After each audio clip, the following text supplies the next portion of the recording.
Minister Venkatesh ಕೈ ಮುಗಿದು ಕೃತಜ್ಞತೆ ಸೂಚಿಸುತ್ತಾ ಕವರ್ವೊಂದನ್ನು ಅವಳ ಮುಂದೆ ಚಾಚಿ ಹಿಡಿದ. ತೆಳುವಾದ ಕವರಿನೊಳಗೆ ಇರಿಸಿದ್ದ ನೋಟುಗಳು ಅವಳಿಗೆ ಸ್ಪಷ್ಟವಾಗಿ ಕಾಣಿಸಿತು. ನಿಮಗೆ ಇವರು ಒಬ್ಬಳೇ ಮಗಳಾಗಿರ್ಬೋದು, ಆದರೆ ನನ್ನ ದೃಷ್ಟಿಯಲ್ಲಿ ನಿಮಗೆ ಎಷ್ಟೇ ಮಕ್ಕಳಿದ್ದಿದ್ರೂ ಈ ಜೀವ ಅಮೂಲ್ಯವಾಗಿ ಇರ್ತಾಯಿತ್ತು. ಆದ್ದರಿಂದ ಈಗಲೂ ಇಷ್ಟೇ ಮುತುವರ್ಜಿಯಿಂದ ಕೆಲಸ ಮಾಡ್ತಾ ಇದ್ದೆ. ಇದು ನನ್ನ ಕರ್ತವ್ಯ. ನಾನು ಇಂತಹದನ್ನೆಲ್ಲ ತಗೊಳ್ಳಲ್ಲ. ದಯವಿಟ್ಟು ಕ್ಷಮಿಸಿ. ನೀವು ನರ್ಸಿಂಗ್ ಹೋಮ್ನ ಫೀಸ್ ಕೊಟ್ಟರೆ ಸಾಕು. ಅವಳು ನಗುತ್ತಲೇ ನಯವಾಗಿ ತಿರಸ್ಕರಿಸಿದ್ಲು. ನಿಮ್ಮ ಹಾಗೆ ಹೇಳುವ ಡಾಕ್ಟರ್ಗಳು ತುಂಬ ಅಪರೂಪ.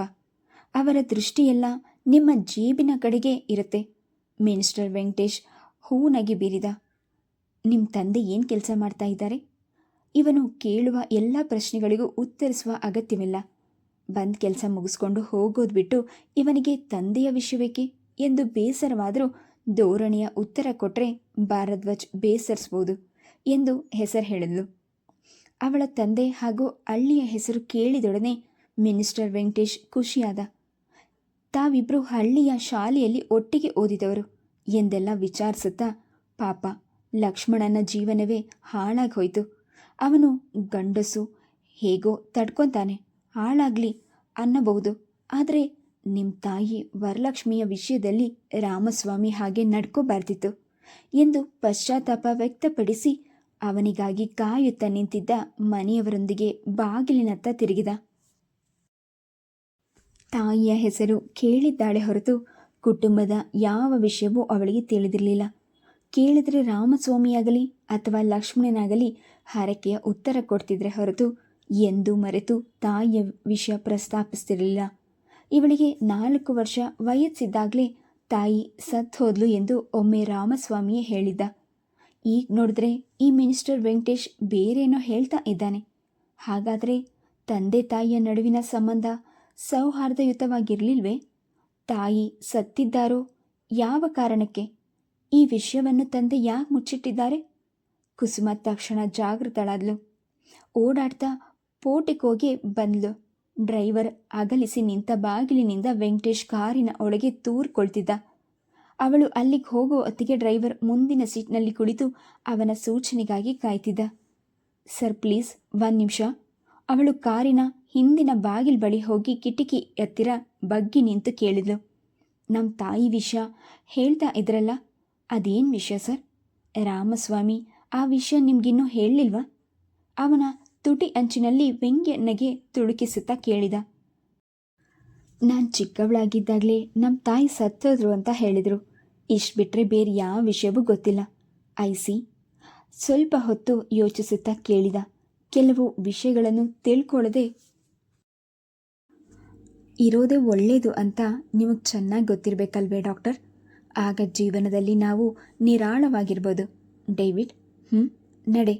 ಹೊರಡಲು ಸೂಚನೆ ಕೊಟ್ಟು ವೆಂಕಟೇಶ್ ಸೀಟಿಗೆ ಹೊರಗೆ ಕುಳಿತಿದ್ದೇ ತಡ ಕಾರಿಗೆ ಚಾಲನೆ ಬಂತು. ಅವಳು ಎಷ್ಟು ಹೊತ್ತು ಅಲ್ಲೇ ಪ್ರತಿಮೆಯಂತೆ ನಿಂತೇ ಇದ್ಲು. ಮನೆಗೆ ಬರುವಾಗ ಅವಳು ತೀರಾ ಉದಾಸಳಾಗಿದ್ಲು. ಬೇಡ ಎಂದು ಬದಿಗೆ ತಳ್ಳುವ ಬಯಸಿದ್ರೂ ಮನಸ್ಸು ವೆಂಕಟೇಶ್ ಹೇಳಿ ಹೋದ ಮಾತುಗಳ ಸುತ್ತಲೇ ಗಿರಿಕಿ ಹೊಡೆಯುತ್ತಿತ್ತು. ವಾಹನಗಳ ಸಂಚಾರವನ್ನೇ ಸ್ಥಗಿತಗೊಳಿಸುವಂತೆ ರಸ್ತೆಯ ತುಂಬ ಜನ ನಿಂತ್ಕೊಂಡಿದ್ರು. ವಾಹನಗಳನ್ನು ಅಡ್ಡಾದಿಡ್ಡಿಯಾಗಿ ನಿಲ್ಲಿಸಿದ್ರಿಂದ ಕುಸುಮಾಳ ಕಾರಿಗೂ ತಡೆಯಾಯಿತು. 2-3 ಬಾರಿ ಹಾರನ್ ಮಾಡಿದ್ರೂ ಪ್ರಯೋಜನವಾಗಲಿಲ್ಲ. ಅಲ್ಲಿ ನಿಂತಿದ್ದ ವಾಹನಗಳ ಹಾರನ್ ಶಬ್ದ ಕಿವಿ ಗಡಚು ಇಕ್ಕುವಂತಿತ್ತು. ಅವಳು ಕೆಳಗಿಳಿಯುವಾಗ ಹಿಂದೊಮ್ಮೆ ನಡೆದ ಇಂತಹದ್ದೇ ಸಂದರ್ಭದ ನೆನಪಾಯಿತು. ಹೇಮಂತನ ಪರಿಚಯವಾದುದು ಅವನಿಗೆ ಅಪಘಾತವಾಗಿ ರಸ್ತೆಯ ಬದಿಯಲ್ಲಿ ಅವನು ಬಿದ್ದಿದ್ದಾಗ. ಮೋಡಿ ಹಾಕುವ ಮಾತುಗಳಿಂದ ತನ್ನ ಬದುಕಿನ ತೀರ ಸಮೀಪಕ್ಕೆ ಬಂದವನ ಪ್ರೀತಿ ಪ್ರೇಮ ಎಂದು ಹೇಳ್ತಾ ಮದುವೆಯ ವಿಷಯ ಪ್ರಸ್ತಾಪಿಸಿದ. ತಾನು ಮದುವೆಯ ಬಗ್ಗೆ ಯೋಚಿಸದೇ ಇರಬಹುದು, ಆದರೆ ಅವರ ಸಾನ್ನಿಧ್ಯದಲ್ಲಿ ಮನಸ್ಸು ಗಾಳಿಗಿಂತ ಹಗುರವಾಗುತ್ತದೆ, ಮೊದಗೊಳ್ಳುತ್ತದೆ. ಅವಳ ತುಟಿ ಅಂಚಿನಲ್ಲಿ ನಗು ಸುಳಿದಾಡಿತು. ಗುಂಪನ್ನು ಸೀಳಿಕೊಂಡು ಮುಂದೆ ಹೋದಾಗ ಅವಳ ನಗು ಒಮ್ಮೆಲೆ ಮಾಯವಾಯಿತು.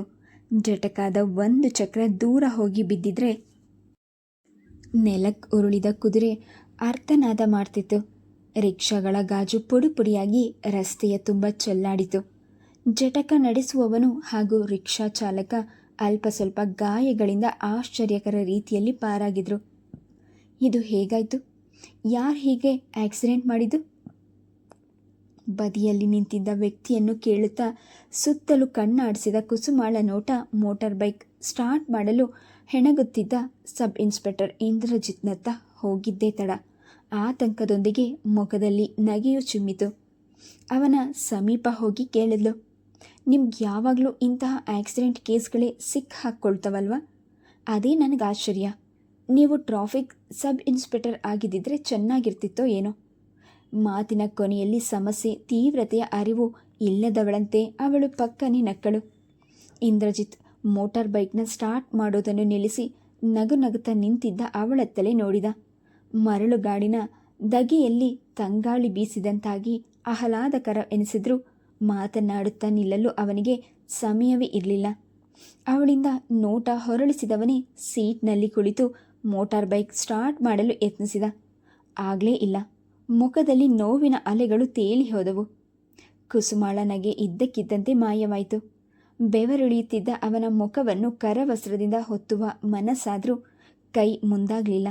ಹ್ಯಾಂಡಲ್ ಹಿಡಿದ ಅವನ ಕೈಗಳು ಕಂಪಿಸುತ್ತಿದ್ದುದನ್ನು ಕಂಡಾಗಲಂತೂ ಅನುಮಾನದಿಂದ ಅವನತ್ತ ಪ್ರೇಕ್ಷಕ ನೋಟ ಬೀರಿದ್ಲು. ಅವನ ಬಲ ಮೊಣಕೈನ ಹಿಂಭಾಗ ತರಚಿ ರಕ್ತ ಸುರಿಯುತ್ತಿತ್ತು.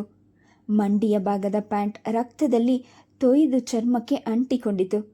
ಸ್ವಲ್ಪ ಇರಿ, ಹೋಗೋದಕ್ಕೆ ಏನಾದ್ರ? ಜೀವಕ್ಕಿಂತ ಡ್ಯೂಟಿಯೇ ಮುಖ್ಯ ಅನ್ನುವ ಹಾಗೆ ಆಡ್ತಿದ್ದೀರಲ್ಲ ಎಂದು ಹೇಳುತ್ತಾ ಎಲಿ ಪ್ಯಾಂಟನ್ನು ಮಂಡಿಯವರೆಗೂ ಮಡಚಿ ಎನ್ನುತ್ತಾ ನೆಲದ ಮೇಲೆ ಕುಕ್ಕರ್ಗಾಲ್ನಲ್ಲಿ ಕುಳಿತುಕೊಂಡ್ಳು. ಅಂಥದ್ದೇನು ಸೀರಿಯಸ್ ಇಲ್ಲ ಡಾಕ್ಟರ್.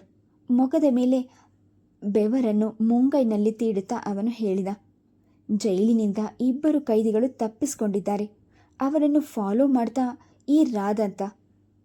ಅಟ್ ಎನಿ ಕಾಸ್ಟ್ ಅವರನ್ನು ನಾನು ಹಿಡಿಲೇಬೇಕು. ಎಷ್ಟು ವರ್ಷ ಅವರಿಗೆ ಕುತೂಹಲ ಅದು ಮಿಡುತ್ತಾ ಅವಳು ಕೇಳಿದ್ಲು. ಜೈಲಿನಿಂದ ಅವರು ಹೇಗೆ ಹೊರಗೆ ಬಂದರು? 20-25 ವಯಸ್ಸು ಇರ್ಬೋದು. ಯಾಕೆ?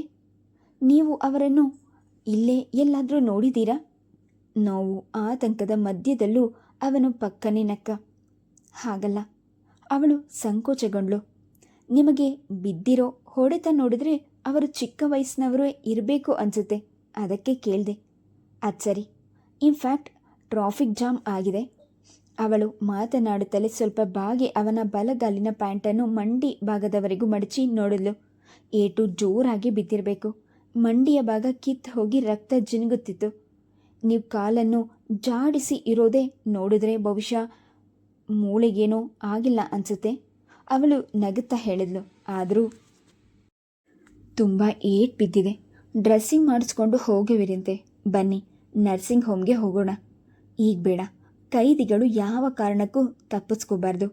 ಅವನು ವೆಹಿಕಲ್ಗೆ ಜೋರಾಗಿ ಕಿಕ್ ಕೊಟ್ಟು ಅದು ಒಮ್ಮೆಲೆ ಸ್ಟಾರ್ಟ್ ಆದ ಒಡನೆ ಏರ್ ಧ್ವನಿಯಲ್ಲಿ ಹೇಳಿದ. ಕೈನೆಟಿಕ್ ಹೊಂಡದವನು ಅಡ್ಡ ಬರದೇ ಇದ್ದಿದ್ರೆ ಕೈದಿಗಳನ್ನು ಇಷ್ಟು ಹೊತ್ತಿಗೆ ಒಳಗೆ ಹಾಕ್ಬಿಡ್ತಾ ಇದ್ದೆ. ಅವನೇ ಈ ಎಲ್ಲ ರಾದಂತ ಮಾಡಿದ್ದು. ಈಡಿಯೇಟ್. ಅಪಘಾತ ಸಂಭವಿಸಿದ ಜಾಗದತ್ತ ಇಂದ್ರಜಿತ್ ಬೆರಳು ತೋರಿಸಿದ. ಅವಳು ಅತ್ತ ಹೊರಳೋದೇ ತಡ. ಅವಳ ಪ್ರತಿಕ್ರಿಯೆಗೂ ಕಾಯದೆ ಜಂಗುಳಿಯನ್ನೇ ಸೀಳ್ಕೊಂಡು ವೇಗವಾಗಿ ಹೊರಟೋದ. ಅಲ್ಲಿಗೆ ಬಂದಿದ್ದ ಟ್ರಾಫಿಕ್ ಪೊಲೀಸಿನವರು ಜನಜಂಗುಳಿಯನ್ನು ಚದುರಿಸಲು ಯತ್ನಿಸುತ್ತಾ ವಾಹನಗಳು ಮುಂದೆ ಹೋಗುವಂತೆ ಸೂಚಿಸುತ್ತಿದ್ದರು. ಕಾನ್ಸ್ಟೇಬಲ್ ಇವಳ ಕಾರಿನ ಬಳಿ ಬಂದು ಸುತ್ತಲೂ ನೋಟ ಹರಿಸುತ್ತಾ ಹಾರನ್ ಮಾಡಲು ಆರಂಭಿಸಿದ. ಕಾರಿನ ಹಾರನ್ ಕೇಳಿ ಕುಸುಮ ಇತ್ತ ಧಾವಿಸಿ ಬಂದು ಕಾರಿನೊಳಗೆ ಕುಳಿತುಕೊಂಡ್ಳು. ದಾರಿಯಲ್ಲಿ ಹೋಗುವಾಗಲೂ ಇಂದ್ರಜಿತ್ ಹೇಳಿದ ಕೈನೆಟಿಕ್ ಹೋಂಡಾದ ವ್ಯಕ್ತಿ ಯಾರಿರ್ಬೋದು ಎಂದು ಅವಳು ಯೋಚಿಸುತ್ತಲೇ ಇದ್ಲು. ಇಂದ್ರಜಿತ್ ಮನೆಗೆ ಬಂದಾಗ ರಾತ್ರಿ 12 ಗಂಟೆ. ಕಮಲಮ್ಮನೆ ಬಾಗಿಲು ತೆಗೆದ್ಲು. ಆದರೆ ಅವನೊಂದಿಗೆ ಏನನ್ನೂ ಮಾತನಾಡದೆ ಸೀದಾ ರೂಮಿಗೆ ಹೋಗಿ ಲೈಟ್ ಆರಿಸಿ ಮಲ್ಕೊಂಡ್ಳು. ಇವತ್ತು ತಡವಾಗಿ ಬಂದಿರೋದಕ್ಕೆ ತಾಯಿಗೆ ಕೋಪ ಬಂದಿದೆ ಎಂದು ಅವನಿಗೂ ಗೊತ್ತು.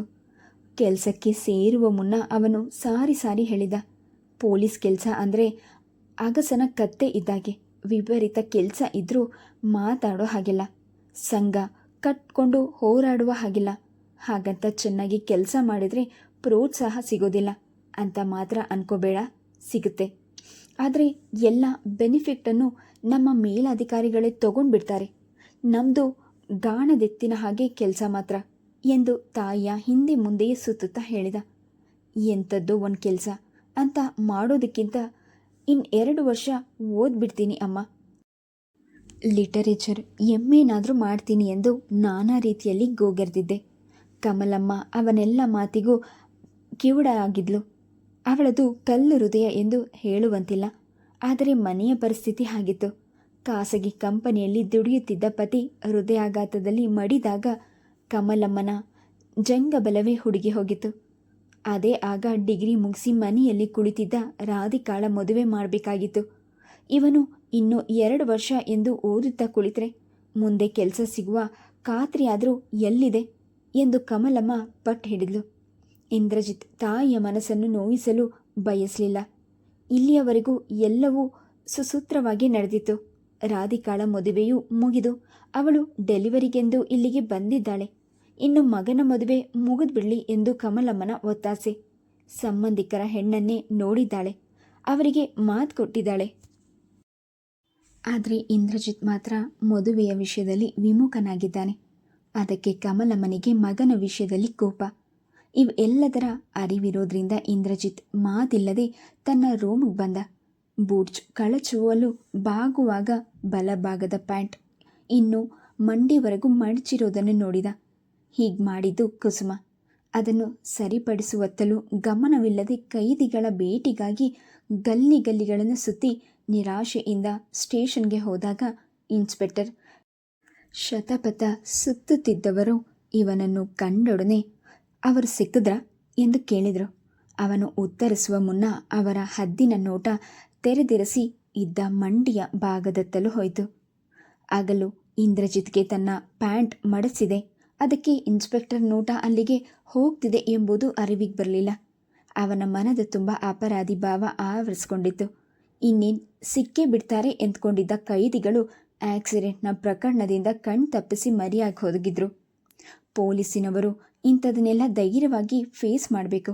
ಆಕ್ಸಿಡೆಂಟ್ ಆದರೆ ನೋಡ್ಕೊಳ್ಳೋಕ್ಕೆ ಟ್ರಾಫಿಕ್ ಪೊಲೀಸ್ನವರು ಇರಲ್ವೇನೋ? ಅವರು ನೋಡ್ಕೊಳ್ತಾ ಇದ್ರು. ಆ ಹುಡುಗಿ ಹತ್ರ ಹರಟೆ ಹೊಡಿತಾ ನಿಲ್ಲೋದ್ರ ಬದಲು ತಕ್ಷಣ ಹೊರಟಿದ್ರೆ ಕೈದಿಗಳು ಸಿಗ್ತಾ ಇದ್ರೋ ಏನೋ. ಇನ್ಸ್ಪೆಕ್ಟರ್ ಮುಖ ಗಂಟಾಯಿತು. ಹೋಗಲಿ, ಅವರ ಸುಳಿವೇನಾದರೂ ಸಿಗ್ತಾ ಎಂದು ಅನುಮಾನದಲ್ಲಿ ಕೇಳಿದರು. ಇಂದ್ರಜಿತ್ ತಲೆ ಬಾಗಿಸಿ ನಿಂತ. ನೋವನ್ನು ಲೆಕ್ಕಿಸದೆ ಕೈದಿಗಳಿಗಾಗಿ ರಸ್ತೆಗಳನ್ನೆಲ್ಲ ಜಾಲಾಡಿದ್ದಾಗಿತ್ತು. ಆದರೆ ಅವರ ಸುಳಿವೇ ಸಿಕ್ಕಿರಲಿಲ್ಲ. ಇಲ್ಲಿ ನೋಡಿದ್ರೆ ಇನ್ಸ್ಪೆಕ್ಟರ್ ತಾನು ಯಾವ ಪ್ರಯತ್ನವನ್ನು ಮಾಡಿಯೇ ಇಲ್ಲ ಎನ್ನುವಂತೆ ಹೀನಾಯದ ಮಾತನಾಡ್ತಿದ್ದಾರೆ. ತಡವರಿಸಿಕೊಳ್ಳುವಂತೆ ಹೇಳಿಬಿಡ್ಬೋದು. ಆದರೆ ಮೇಲಧಿಕಾರಿ ತುಟಿ ಬಿಚ್ಚುವಂತಿಲ್ಲ. ಹೊಡೆದಾಡುವ ನೆಪದಲ್ಲಿ ಜೈಲಿನಿಂದ ತಪ್ಪಿಸ್ಕೊಳ್ಳೋಕ್ಕೆ ಗ್ಯಾಂಗ್ ಲೀಡರ್ಸ್ ಪ್ರಯತ್ನಿಸಿದ್ದಾರೆ, ಆಗಿಲ್ಲ. ಆದರೆ ಇಬ್ಬರು ಕೈದಿಗಳು ಹೇಗೋ ತಪ್ಪಿಸ್ಕೊಂಡು ಹೊರಗೆ ಬಂದಿದ್ದಾರೆ. ಕಣ್ಣೆದುರಿಗೆ ಇದ್ರು. ಆದರೆ ಕೈಗೆ ಸಿಕ್ಕಿದವರನ್ನು ನೀವು ಬಿಟ್ಬಿಟ್ಟಿದ್ದೀರಿ. ಇನ್ಸ್ಪೆಕ್ಟರ್ ಮಾತುಗಳಲ್ಲಿ ಆಕ್ಷೇಪಣೆ ಅಣಕಿತು. ನಾನು ಬೇಕು ಅಂತ ಮಾಡಲಿಲ್ಲ ಸರ್. ಅವರನ್ನು ಹಿಡಿಯುವ ಪ್ರಯತ್ನದಲ್ಲೇ ಇದ್ದೆ. ಮಧ್ಯದಲ್ಲಿ ಅವನ್ಯಾವನೋ ಒಂದು ಆಕ್ಸಿಡೆಂಟ್ ಮಾಡಿಬಿಟ್ಟ. ಟ್ರಾಫಿಕ್ ಜಾಮ್ ಆಗಿ ಅವರು ತಪ್ಪಿಸ್ಕೊಂಡ್ರು. ಆಯ್ತಲ್ಲ, ತಕ್ಷಣ ಎದ್ದು ಅವರನ್ನು ಫಾಲೋ ಮಾಡಬೇಕಿತ್ತು. ಟ್ರಾಫಿಕ್ ಸಬ್ ಇನ್ಸ್ಪೆಕ್ಟರ್ ಎಲ್ಲ ಹೇಳಿದ್ರು. ನೀವು ಆ ಹುಡುಗಿಯ ಹತ್ತಿರ ಮಾತಿಗೆ ನಿಲ್ಲದೆ ಇದ್ದಿದ್ರೆ ಹಿಡಿಯುವ ಪ್ರಯತ್ನವನ್ನಾದರೂ ಮಾಡ್ಬೋದಿತ್ತು. ಅಂದಹಾಗೆ ಆ ಹುಡುಗಿ ಯಾರು?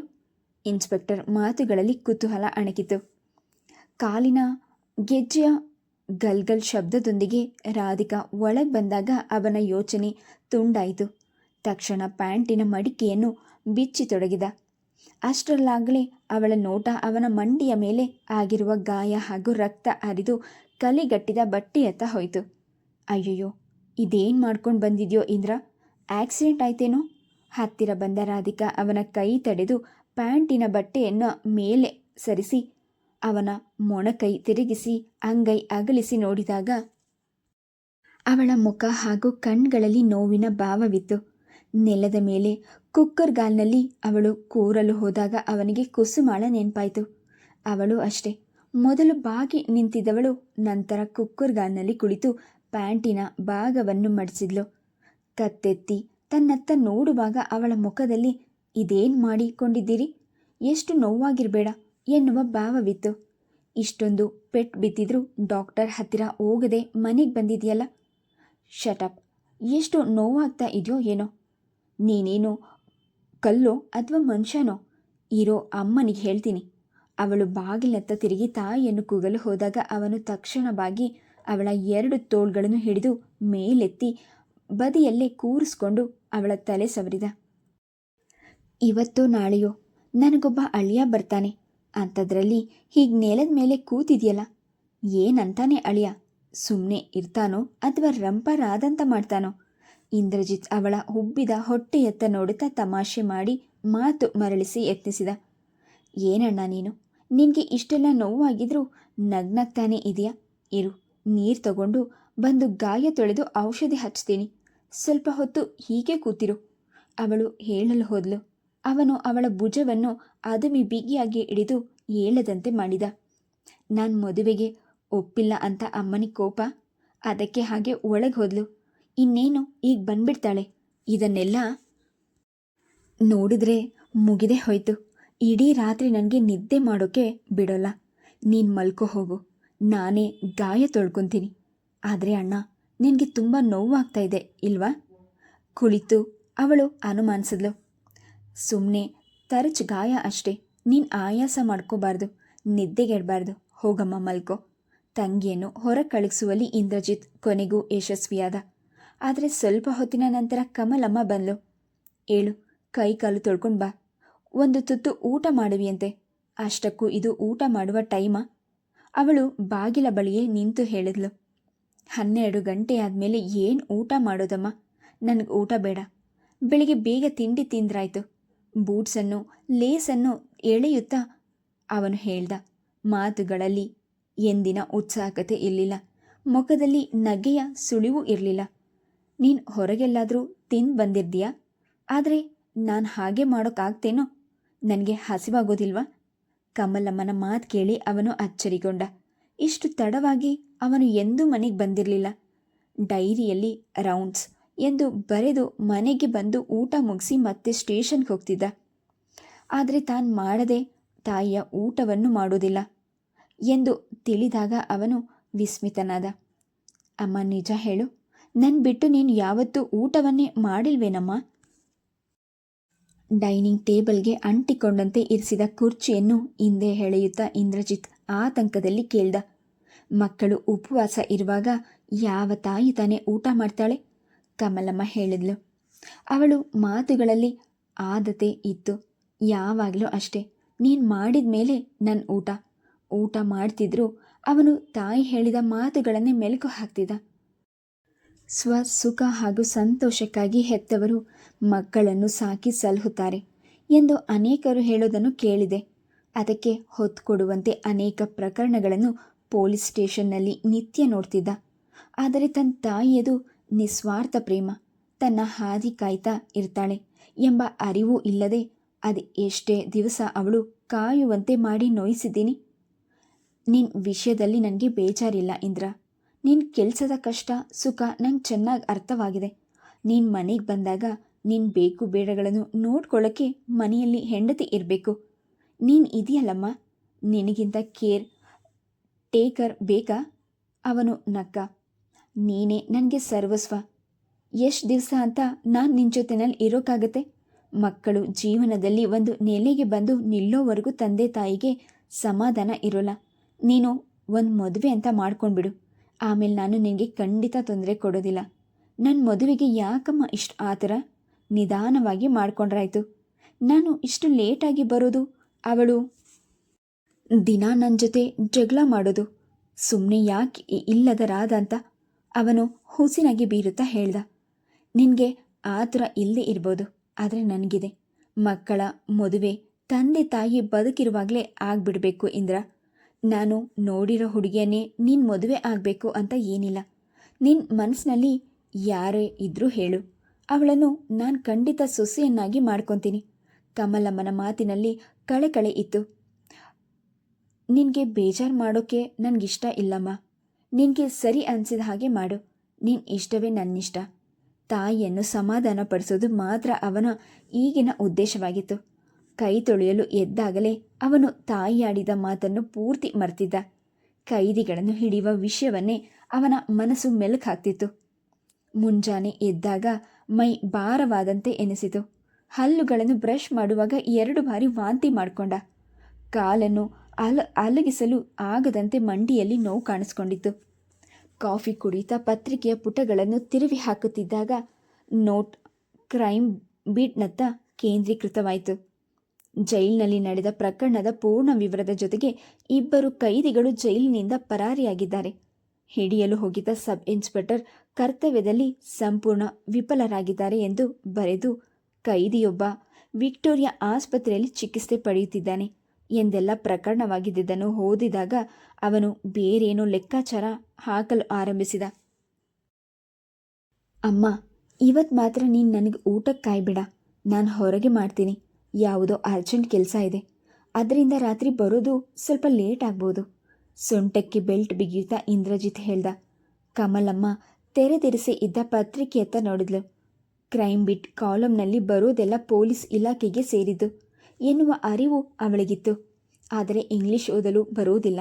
ಜೊತೆಗೆ ಟೀಪಾಯ್ ಮೇಲೆ ಇರಿಸಿದ ಕಾಫಿಯ ಲೋಟದಲ್ಲಿನ ಕಾಫಿ ಇನ್ನೂ ಅರ್ಧಕ್ಕೆ ಜಾಸ್ತಿ ಹಾಗೆ ಉಳಿದಿತ್ತು. ಹೀಗಾಗಿ ಇಂದ್ರಜಿತ್ನ ನಡೆನುಡಿಯಲ್ಲಿನ ಆತುರ ಕಂಡು ಅವಳು ಕುತೂಹಲಗೊಂಡ್ಳು. ಪೇಪರ್ನಲ್ಲಿ ಏನು ಬಂದಿದೆ ಇಂದ್ರಜಿತ್? ಕಾಫಿಯನ್ನು ಕುಡಿಯದೆ ಹೀಗೆ ನಿಂತ ಹೆಜ್ಜೆಯಲ್ಲಿ ಹೊಡ್ತಾ ಇದೆಯಲ್ಲ, ಅಂತಹ ಅರ್ಜೆಂಟ್ ಕೆಲಸ ಏನಿದೆ? ಮಧ್ಯಾಹ್ನವಾದರೂ ಊಟಕ್ಕೆ ಬರ್ಬೋದಲ್ವಾ? ಕಾಫಿನ ಇನ್ನೂ ಪೂರ್ತಿ ಕುಡಿದೇ ಇಲ್ವಲ್ಲೋ ಎಂದು ಸ್ವರ್ಗದ ಎಲ್ಲೆಂಬಂತೆ ಹೇಳಿಕೊಂಡು ಎಲ್ಲವನ್ನು ಒಂದೇ ಗುಟಿಕೆಗೆ ಕುಡಿದು ಲೋಟವನ್ನು ಕೆಳಗಿರಿಸುತ್ತಾ ಇಂದ್ರಜಿತ್ ಹೇಳ್ದ. ನಿನ್ನೆ 2 ಕೈದಿಗಳು ನನ್ನಿಂದ ತಪ್ಪಿಸ್ಕೊಂಡ್ಬಿಟ್ರು. ಅವರು ಇರುವ ಜಾಗದ ಸುಳಿವು ಸಿಕ್ಕಿದೆ. ಅದಕ್ಕೆ ಸ್ವಲ್ಪ ಬೇಗ ಹೋಗ್ತಾ ಇದ್ದೀನಿ. ಅವರು ಕ್ರಿಮಿನಲ್ಸ್. ಎಲ್ಲ ಕೆಲಸಕ್ಕೂ ಸಿದ್ಧರಾಗೇ ಬಂದಿರ್ತಾರೆ. ಜೋಪಾನ ಇಂದ್ರಜಿತ್, ತುಂಬ ಎಚ್ಚರಿಕೆಯಿಂದ ಇರು. ಕಮಲಮ್ಮನ ಧ್ವನಿಯಲ್ಲಿ ಕಂಪನವಿತ್ತು. ಕಣ್ಗಳಲ್ಲಿ ಭೀತಿ ಅಣಕಿತು. ನಮ್ಮ ಕೆಲಸವೇ ಅಂಥದ್ದು. ನಾವು ಮರೆತಿದ್ರೂ ಈ ಡಿಪಾರ್ಟ್ಮೆಂಟ್ನಲ್ಲಿ ಎಚ್ಚರಿಕೆ ತಂತಾನೇ ಬಂದ್ಬಿಡುತ್ತೆ. Please subscribe the channel, like and share. Thank you.